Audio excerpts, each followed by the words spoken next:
কে রে কালটু, তুই আমাকে ডাকে আনছু কে রে? দেখ বন্ধু, মেজাজটা রাগ ধরাস নে। তুই এনা না হয় ফর্সা, আমি এনা কালো, তাই তুই আমার কালটু কবু রে?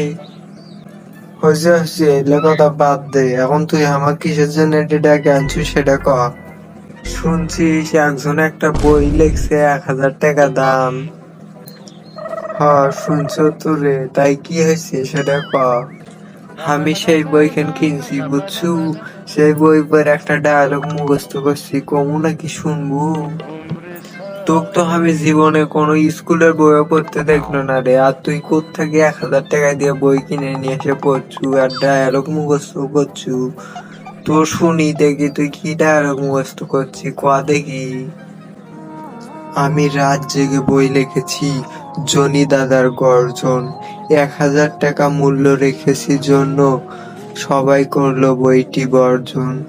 জনি দাদার গর্জনের বইটি পড়লে হবে না কোনো লস ভাই, কারণ জনি দাদার মাথায় বুদ্ধির কোনো অভাব নাই। পৃষ্ঠা নম্বর 16, চুদলিং পং।